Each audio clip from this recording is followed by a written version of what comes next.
I'm Erin Shafkin from Three Little Blackbirds, and I'm here today in my home kitchen to demonstrate how I ganache a cake. This here is the finished product. It's a little 6-inch cake. It's a chocolate cake, 4 layers of chocolate cake that's filled with 3 layers of different fillings. I have a vanilla creme anglaise buttercream, I have a chocolate Swiss meringue buttercream, and a lovely delicious blackberry mousse. I'm going to show you how I was able to fill this cake with 3 different types of fillings and then finish the cake in ganache without having any impact on the finished ganache itself. So let's back up just a little bit and I'll show you how I did it.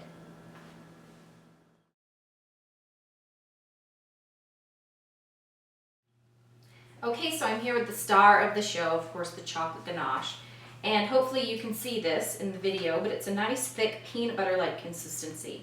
And when I pick up a glob of it on my spatula and plop it back down like that, it falls in one big blob rather than falling like ribbons back into the bowl.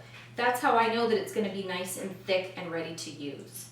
Now, when I first started to ganache cakes, everything that I read and every tutorial that I saw said to make your ganache the day before, let it set up, and then use it the next day, about 24 hours later. What I found was the next day, my ganache had turned rock hard, stuck to the bottom of the bowl. And I would have to stir it, microwave it for 30 seconds, stir it again, repeat the process over and over until everything was incorporated again and it was nice and thin. What would happen though is that my ganache was then too thin and sometimes too warm, and I would have to let it sit out at room temperature, and I would again have to wait for it to get back to this nice peanut butter-like consistency. So I thought to myself, why not just make it the day of, in the morning, before I've done anything else. I'm going to make my buttercream, I'm going to trim my cakes, and by the time I'm ready for this ganache, it's going to be this lovely peanut butter-like consistency, and I don't have to wait that 24 hours. So it's going to save you a lot of time if you try it this way. Of course, if it works for you to do it the day before, you're welcome to do that. This is just what I have found that's going to save me a lot of time. So I'm going to show you how I made this ganache. I begin by measuring out my chocolate, and I'm using a semi-sweet chocolate here at 60% cocoa content. A dark chocolate will work for this too. I'm using a recipe of 2 to 1, so 2 parts chocolate and 1 part cream. I'm going to take about a teaspoon of vanilla extract and just pour it directly over the chocolate. If you're using more ganache, you can use more vanilla or leave it out completely. I take my hot simmering cream, and I can tell it's simmering because there's little bubbles around the edge of the pan. I don't want the cream to reach a full boil. I pour the hot cream directly over the chocolate and scrape down the bowl as needed. I'm then going to slowly just rotate that bowl around to make sure that the cream is completely covering the chocolate, and then I'm going to just let this sit on my counter for about 1 minute to melt. 1 minute later, and you can see that the cream has darkened a bit from the melting chocolate. And I just move the chocolate into the center of the bowl using a spatula to ensure that the cream has reached the bottom. Then switching to a whisk, I stir the ganache starting in the center and slowly moving outwards so the cream doesn't slosh out of the bowl. I just want to incorporate the chocolate and the cream together until there are no more lumps of chocolate. If you're having trouble with the chocolate melting at this stage, you can pop the whole bowl into the microwave and heat at 15-second intervals. Make sure, though, that you're using a stainless steel bowl and not an aluminum bowl. This is also good if you are using chocolate chips, which have a stabilizer in them. After a few more minutes of mixing, you can see that the chocolate and the cream have completely blended together and my ganache is smooth.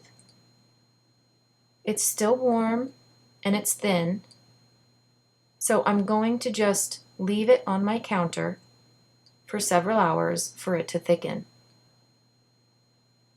And I scrape down the bowl using a spatula just to get rid of any chocolate on the side so it doesn't harden. And then again swirling the bowl around to even out the ganache and get rid of any air bubbles. And that's it.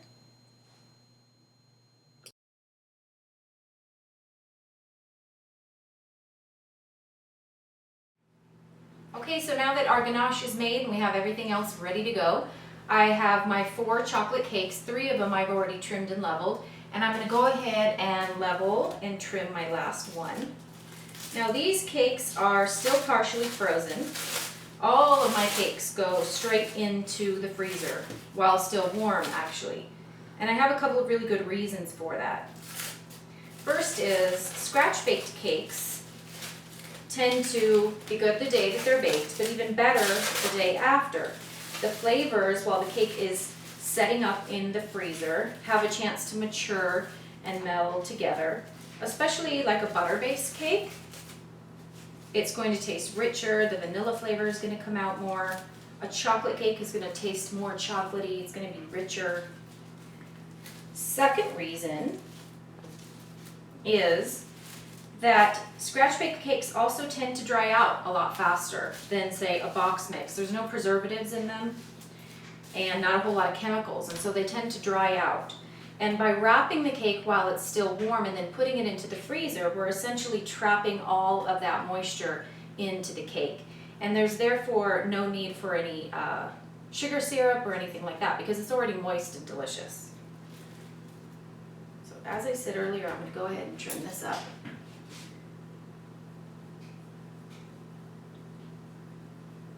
The third reason, probably the most important reason for freezing the cake, is that it's now much easier to handle. I can pick it up, rotate it, I can trim it, I can stack it with ease. My cakes tend to be really delicate and velvety at room temperature, and if I tried to do this all while the cake was at room temperature, it would just fall apart on me, and I would have to be super careful when handling it. But when it's partially frozen like this, I can have a lot more control over what I'm doing, which makes everybody's life a whole lot easier, right? So I'm just going to check and see if I'm level. Check that way. Okay. Wrap this up briefly. And in a minute, I am going to go to work and start stacking this and filling it. I'm going to be filling with a blackberry mousse and a vanilla creme anglaise buttercream and a chocolate Swiss buttercream. So kind of a Neapolitan style with blackberry thrown in there. And by using that plastic wrap on my counter here, I can just fold this all up. And now I just have a few crumbs on there that I'm going to clean up, but I'm virtually crumb free. And then I'm going to get started stacking this cake.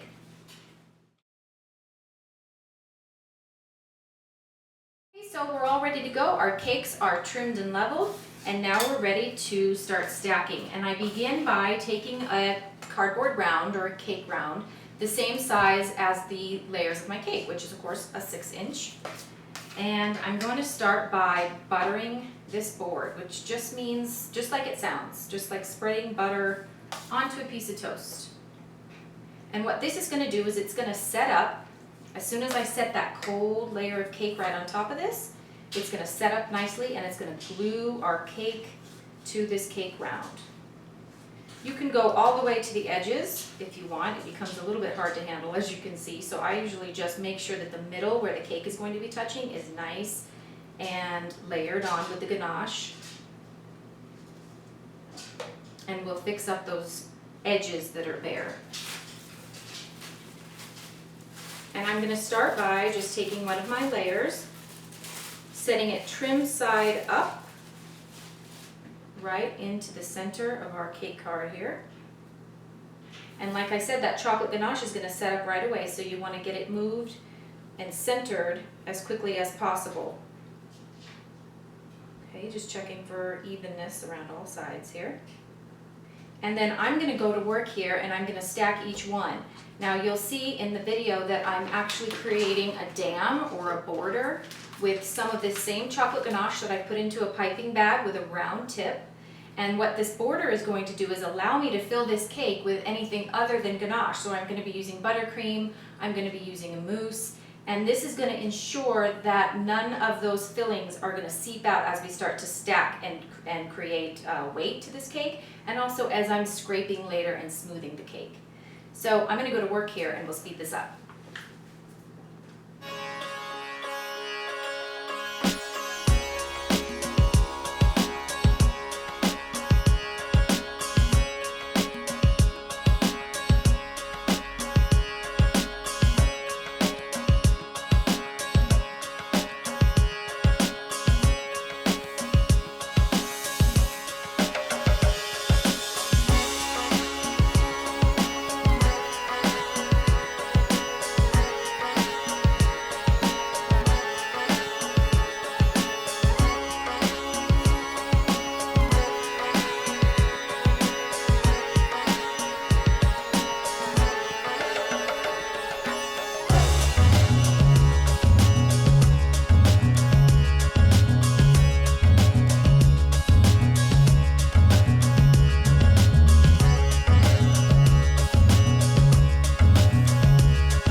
Okay, so I've got the cake all stacked, and as you could hopefully see in the video, before I applied each new layer, I went ahead and filled in any low spots or gaps with my chocolate ganache in the pastry bag, and then smoothed it along to make sure that both of those layers that I'm trying to connect are nice and glued together, so none of that filling is going to seep out as we're stacking.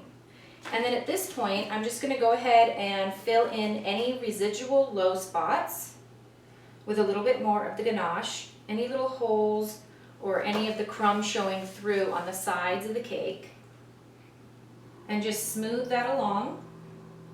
And we're not trying to create a perfectly smooth finish here, we're just trying to get it all nice and coated so it creates a nice little barrier. And now before we move on to that next step, I need to make sure that this bottom edge here, the part of the cake that meets the cake card, is nice and coated with that ganache so that it's nice and glued, because on the next step we're going to actually be flipping this cake upside down, and I want to make sure that we're really secure on that edge. So I'm going to go ahead and wrap up this cake, and then I'm going to place it in the refrigerator for about 25 to 30 minutes so it can set up nice and solid and hard. We want it to be nice and cold for the next step. I'll see you back here in just a minute. You may have noticed that I placed my top cake layer trimmed side up rather than flipping it upside down. This is because at high altitude cakes tend to shrink, creating sloping sides as they cool. If I were to flip the cake layer upside down, I may have bulges in the ganache. Stack yours however you feel comfortable. Okay guys, we're back. It's been about 30 minutes, which gave my cake enough time to chill out in the refrigerator, settle down a little bit. Also gave time for that blackberry mousse to set up nicely. The cake is still hanging out in the refrigerator, and before I go get it, I want to talk to you just a little bit about my smoothing station that I set up while the cake was hanging out in the fridge.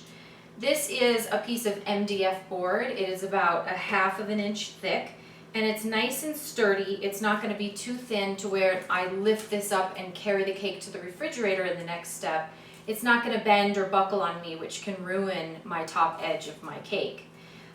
This is about 10 inches all the way around, which for a 6-inch cake gives me just enough room on the sides for my scraping and smoothing.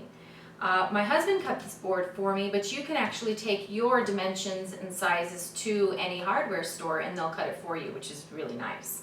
Depending on the size of your tier, just leave about 3 inches at a minimum on each side so you have plenty of time to get plenty of room to get your wrist around there. So I'm going to go grab my cake and we'll be right back to get this finished.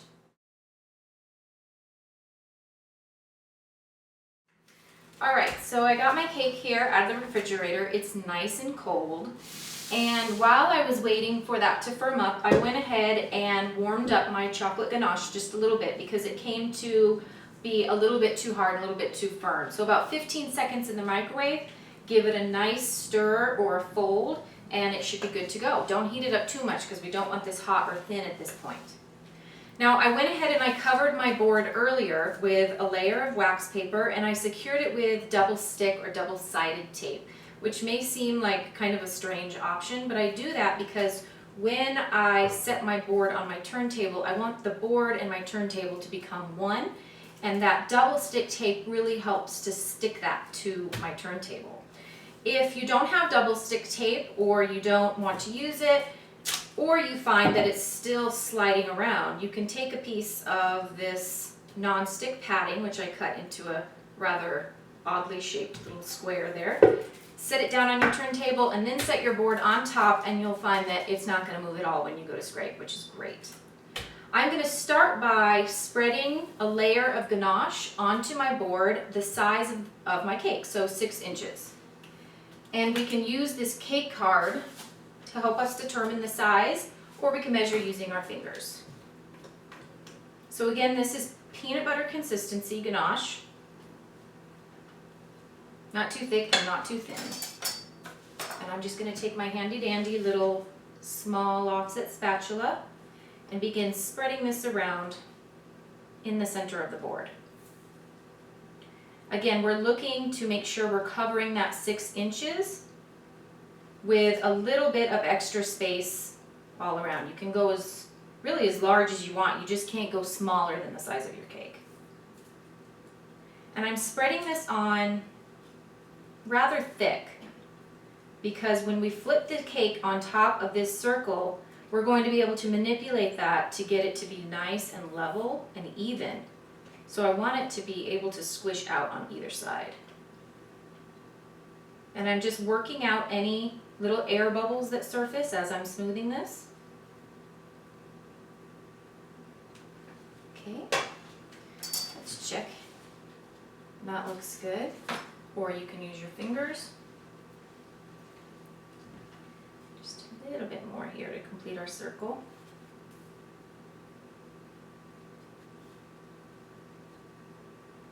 And it doesn't have to be perfectly smooth because the weight of the cake as we flip it is going to do all the work for us and create that nice even layer. And now on this next step, you're going to see why you want this cake very cold. With a little 6-inch, flipping this baby upside down is a no-brainer. When you get up to a 12, 14-inch cake, that becomes just a little bit more difficult.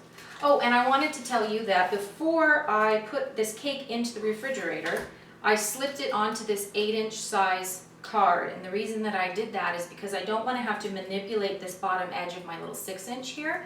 And you'll see why in a minute. This is going to be our guide that we're going to be using. So I use this 8-inch so that it's easier for me to handle it, easier for me to place it into the refrigerator without having to pry up this edge here, which is what we're going to do now.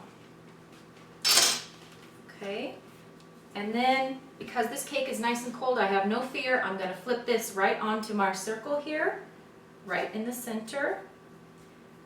Give it a nice push. Don't be afraid to push down and twist and turn. Okay, and because this cake is nice and solid and cold, it's going to start to set up that ganache right away, which is what we want. But it also means that we have to work a little bit quickly at this stage so that we can get our cake even. And that was lucky because that's perfectly even. That doesn't usually happen on the first try. Let's check it this way. Okay, there we go. That's more realistic. So I'm going to push this way, just a tad more. Okay, and let's check it again. Pretty good. And we're good. Just like that, perfectly level. Now, if you find that your cake is not quite cold enough or it's starting to slide around and it's not setting up as quickly as you'd like, at this point you can smooth this around gently, kind of bringing it up the cake as you turn your turntable. And then when you feel like you've got it at a good spot, you can go ahead and pop this back into your refrigerator or just let it sit here on your counter for a few minutes until the cold of the cake actually sets up that bottom layer of ganache. But I can tell here that as I'm smoothing around, it's pretty stable and it's not going to slide around on me.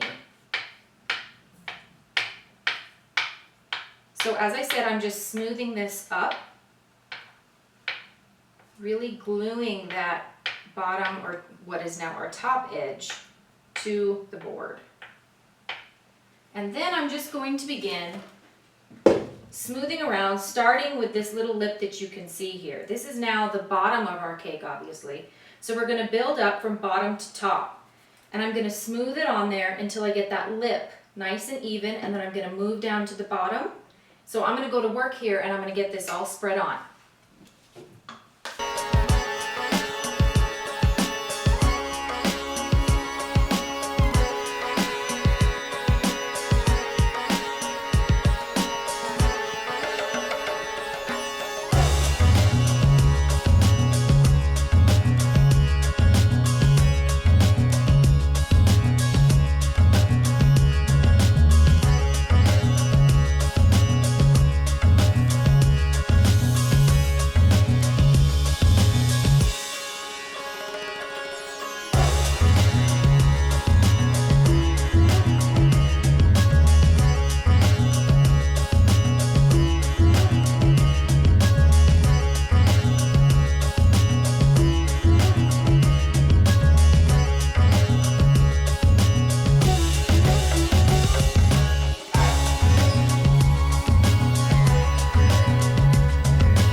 Okay, so I have this pretty well coated on there. I put much more than I think I need. It's always better to scrape off at this point than it is to reapply. So I'm putting it on rather thick. And I'm just going to clean up this top edge just a bit. And then we are ready to start smoothing. I've got my smoothers here. I've got a metal scraper and I have a plastic one. I like them both. I prefer the metal scraper for ganache just because I think it does a better job. This kind of has a little bit of a softer edge. What you're looking for in any scraper though is just that nice 90-degree angle, something that's easy to hold on to and has that nice flat edge on the bottom so that you can use that to control your scraping. This one has a smaller little edge, still works, a little bit taller, which is nice. Just choose one that you feel comfortable with and that does the job that you're looking for. So now when I start to smooth, I'm going to set my scraper down and I want to make sure I'm lightly pressing down on my scraper while pressing in to this edge. And this edge here of the cardboard round is going to be what's going to guide my scraper to make sure that I am getting this nice and round.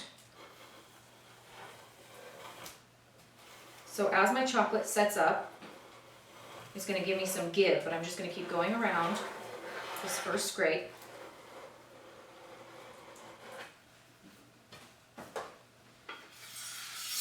And I'm going to scrape that onto that side of the bowl because that's going to be set up a little bit harder than my stuff on this side. I'm just going to clean off my scraper here and go around again.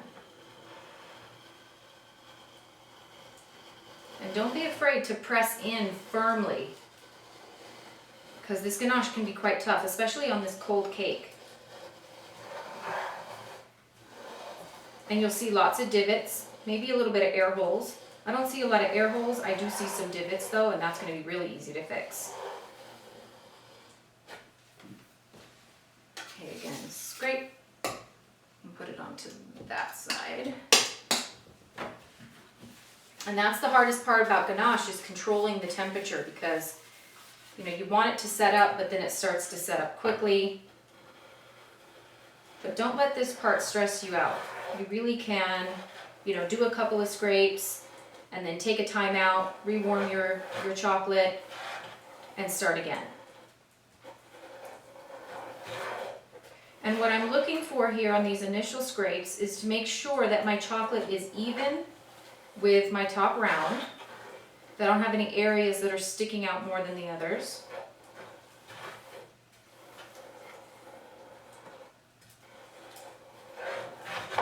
Okay. And now what I'm going to do before I finish up here is just take small amounts and fill in these little areas here. I'm not sure if you can see that, but it's just areas that were left with little divots as I scraped. So I'm just going to fill those in, like so. Don't go globbing on your ganache at this point because we've already smoothed. We don't want to have a whole lot to smooth. We're just going to be smoothing these little residual areas. But really, it's not bad at all. A little area there. And then I like to go around and just kind of give it an initial smooth with my little spatula. So my scraper doesn't have as much work to do.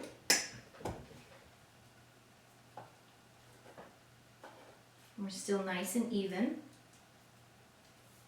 And hopefully we've patched up our little holes. It really is like patching a wall. I think of that every time I'm doing this, that it just feels like you're doing construction work, but with chocolate. Okay, so I'm going to make sure I have a nice clean scraper here.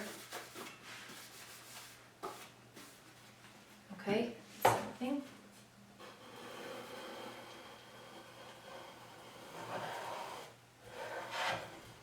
Push it in.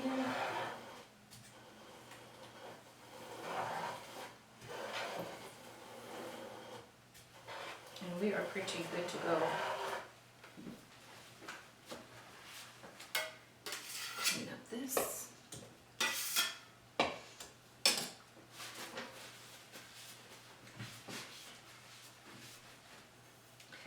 So my final turn, before I stick this back in the refrigerator, I'm going to be a little bit more cautious of where I'm starting and ending because I don't want that telltale sign of where my scraper started, that line that you get.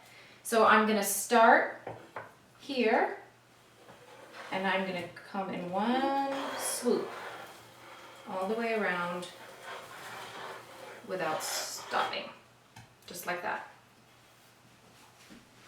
Let's give this one more scrape.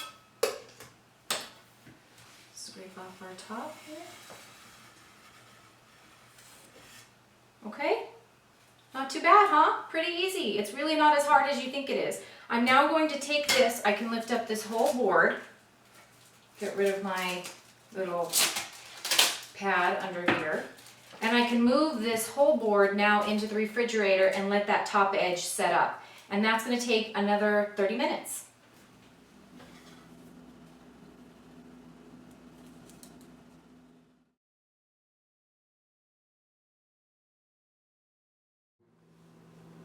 Okay, and 30 minutes later, our cake is all set up. I went ahead and loosened up the wax paper from the bottom and the top, so it is now separated from our board.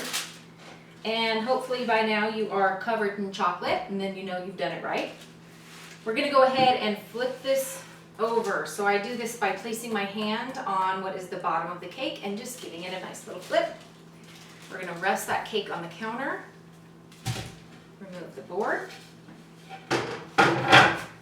and gently peel off our wax paper, like so. And what we're left with is a nice level top that's probably going to need some more finishing work. We have a couple of little divots here. You may have a couple of little air bubbles, completely normal. I'm going to show you how to fix that and cover those up. While I was waiting for the cake to come out of the refrigerator, I set up my hot knife station, which is basically just a shallow bucket. You can use any size that you want. It's got some boiling water in there, and I've set all of my tools that I'm going to be using in this stage into that boiling water so it's nice and hot. I'm going to take this, wipe it off. Get my cake onto my turntable. Like so. And get it right into the center as much as possible so I'm nice and even. And I went ahead during the break and also warmed up my chocolate again for about 15 seconds so that it's nice and melted again. Not hot, but it's all even, there's no chunks. And I'm going to start with just very minimal amounts of ganache. And just spread that into my little areas here.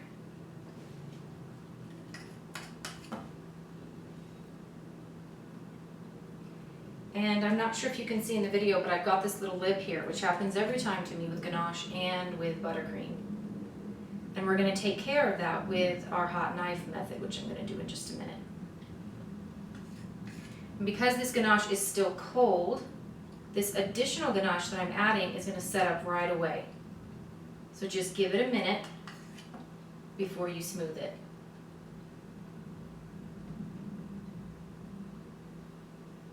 Just little bits, because we don't want to ruin that nice level top that we created. Okay. And now that's as much as we're going to use this ganache because our sides are all nice and filled in. Now if when you flipped it you realized you had a little pocket or a little air bubble, you could go ahead and fill it in just like I did the top now. And then smooth it, but I don't see any on mine, so I'm going to leave it as is. Okay, and this is set up now. So I am going to move on. Back this up. And put it back into my hot water. And I'm going ahead and grab my bench scraper again. And just getting off the water. Just a quick little wipe off. It's okay if there's just a little bit of water left on there. And now without touching the bottom, I'm going to very lightly touch this to the cake and just smooth it around. And what this is doing is it is getting rid of that lip that we had, and it's now pushing it up.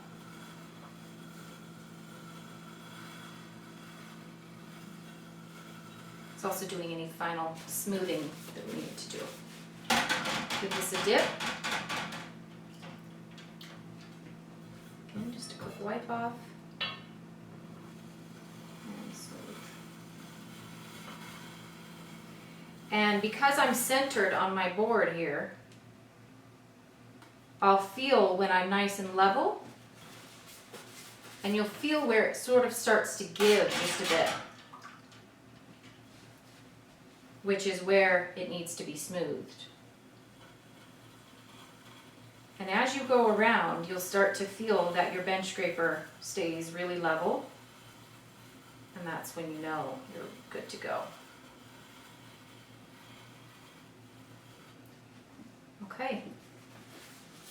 Now I'm going to go ahead and smooth off the top, and this is a stainless steel old ruler yardstick type thing that my husband cut and created this nice extended scraper that I use when I'm doing like a double barrel or an extra tall cake. It works great. It also works great on the top because it's nice and flat. Now you can use a big long knife for this. That's why it's called hot knife. But I prefer to use this because it's just easier in my hands to hold.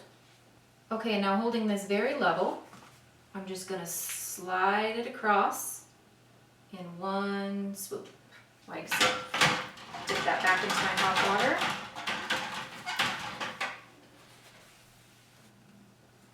Now remember, we're already level on the top and it's already pretty smooth. We're just smoothing out the last of that little ganache that we placed on top at the end there. Okay, this looks pretty good. I'm going to give it one more all the way across, like so. And now taking your scraper, which has been sitting here in this boiling water again, just dry it off. And as before, we're going to start and stop in the same place. One fell swoop. Like that. Okay. And our last thing we need to do is I take a nice long serrated knife, and then holding that level without really touching the cake, you're just going to smooth this around, and it's going to get rid of that little rough edge that we just created with that final smooth. Okay. And if you have any little areas that are facing down instead of up and you can't get it with your knife, you're just going to very gently take it and smooth with your offset. Not pressing hard because we don't want to ruin that lovely sharp edge that we have there. Like so.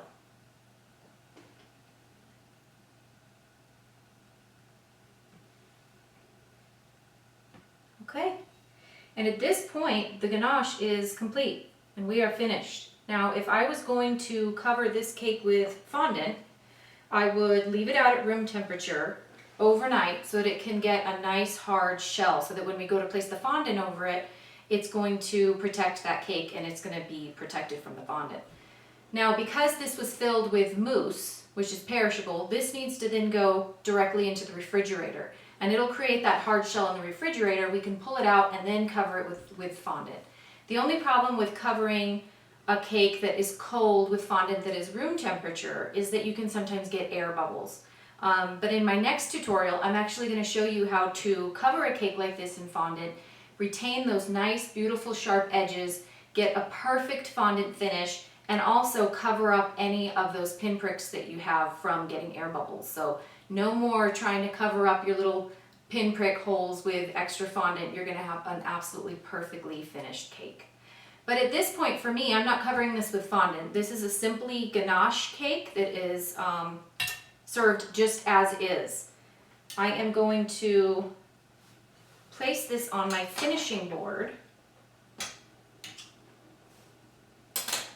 which is here behind me. Let's move that out of the way. Okay. And this is just a 10-inch cake round that I have covered with this pretty little doily.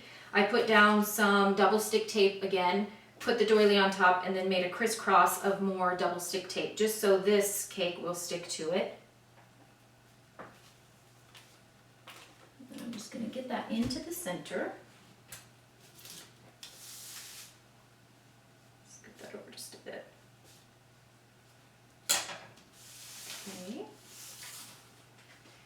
I'll then place this later. This is going to set up in the refrigerator, but I'll just show you how I would serve that on like a pretty cake stand.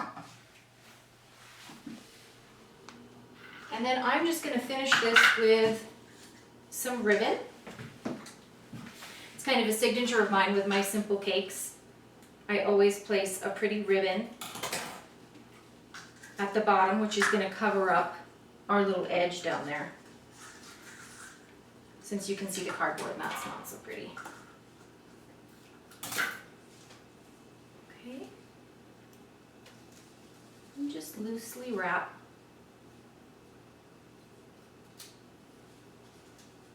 bottom, and you can secure it or tie it in a little bow, which is what I usually do.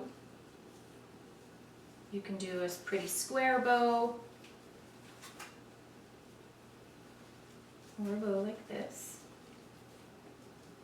Okay, and then I just finish it off with some little blossoms, sparkly little blossoms, like so. If you're traveling with this cake, you might put down a dot of water, but since this is still fairly soft and there's a tiny bit of residual water on top, I can just lightly press in these little flowers and they will stick. And at that point, I would then transfer this to the refrigerator and let it set up for just a little bit, and then we'll cut into it.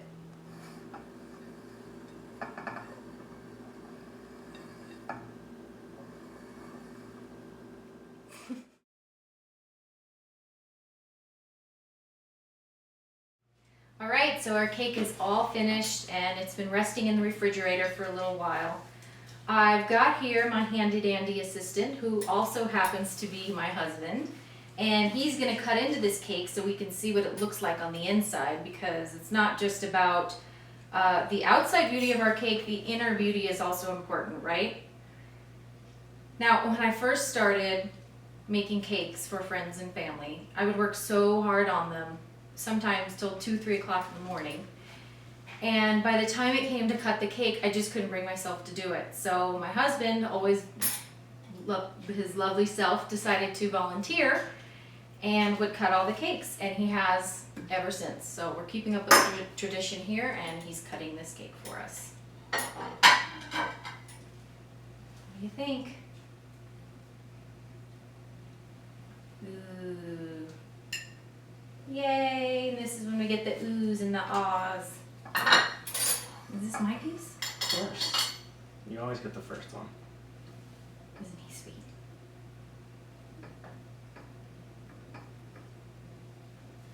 And it's so pretty with all those lovely colors in there. Usually ganache cakes are filled with ganache as well as finished with ganache. And so you don't get those really lovely flavors and colors in there. All right, moment of truth. See how I did? I'm going for the blackberry. I'm going for the vanilla. Wow. That's crazy. It's still super moist, even though it's just come from the refrigerator. And the flavor altogether is just fantastic, and that ganache is rich and chocolatey and really, really good. Well, I hope you guys enjoyed today. I hope you learned something new. If you have any questions or comments, feel free to visit my blog and leave a comment on the actual blog post that houses this video, and I'll try to answer them as soon as I can. In the meantime, take care. I'll see you next time.